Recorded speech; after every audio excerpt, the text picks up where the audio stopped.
माता देवहूति ने एक बात बड़ी सुंदर कही। एक कपिल देव जो ज्यादा भजन करता है, पूजन करता है, स्मरण करता है, उसी को दुख भगवान क्यों देता है? पड़ोसन कभी मंदिर नहीं जाती, अगरबत्ती नहीं लगाती, कभी किसी को 1 रुपया दान नहीं करती, वो तो खूब फले फूले। और हम तो सोमवार का व्रत करें, मंगलवार करें, एकादशी करें, द्वादशी करें, लोटा भर के पानी भी चढ़ाए, तो भी दुख हमें क्यों मिलता है? बोलो रे जी सही है कि गलत है? उसका उत्तर कपिल देव जी महाराज ने दिया। मां सुनो,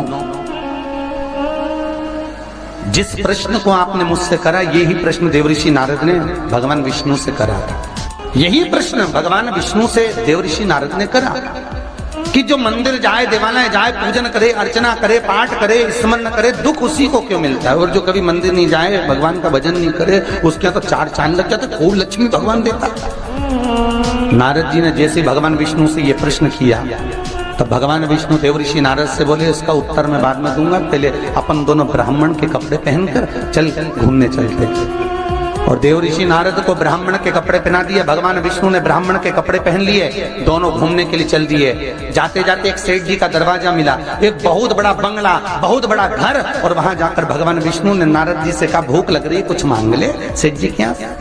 नारद जी ने आवाज लगाई, भिक्षाम देही। सेठ जी निकल के बाहर आए। क्या है बाबा?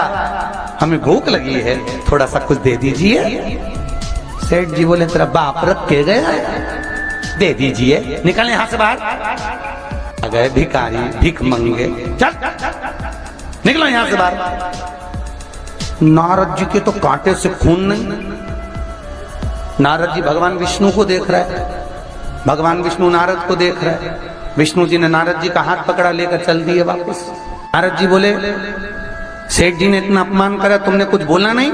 भगवान विष्णु ने दोनों हाथ उठाकर कहा, जा, तेरे यहाँ 4 चौगुना धन बढ़ जाए, तेरी दौलत और बढ़े, संपदा और बढ़े, तेरे पास में लक्ष्मी और बढ़े। नारद जी चले, भगवान विष्णु का हाथ पकड़ के बोले, ये कहाँ की रीति है? उसने धक्के मारकर निकाला, गाली दे के निकाला, बाप तक पहुंच गया, और तुम उससे कह रहे हो कि तेरी लक्ष्मी बढ़ जाए। नारद जी, भगवान विष्णु बोले, मेरा मन, चल तू तो आगे चल।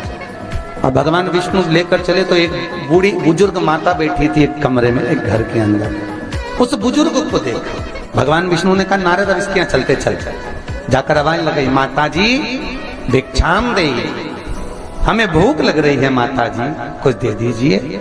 माता जी बोली, देखो बाबा, मेरे घर में खाने का तो कुछ भी नहीं है, बस एक गाय है, उस गाय की मैं सेवा करती हूँ, दूध मिलता है, वही दूध रखा हुआ है, तुम दोनों अंदर आ जाओ। और 2 आसन लगा दिए माता जी ने, दोनों को बिठा दिया। माता जी दोनों के लिए दूध लेकर आई, दे दिया। भगवान विष्णु और नारद चले।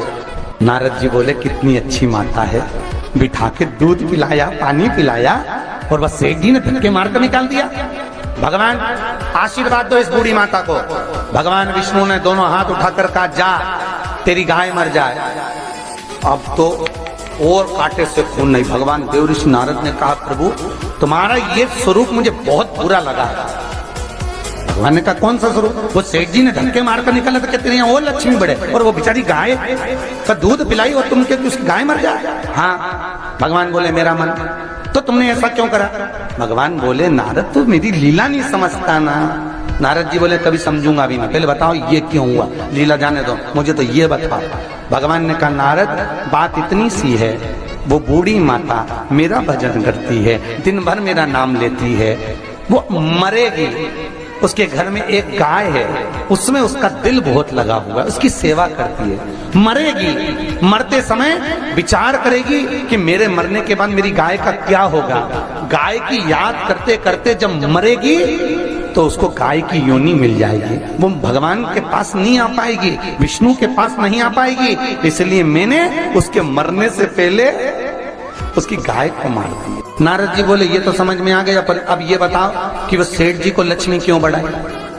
भगवान बोले, नारद उसको धन से बहुत प्रेम है, मैंने लक्ष्मी इसलिए बढ़ाने का आशीर्वाद दिया कि वो लक्ष्मी को जोड़ जोड़ के इकट्ठा कर कर कर जब मरेगा, वो लक्ष्मी और पैसे के चक्कर में जब मरेगा तो आखिरी में मरकर सांप बनकर उसी दौलत पे बैठा रहेगा।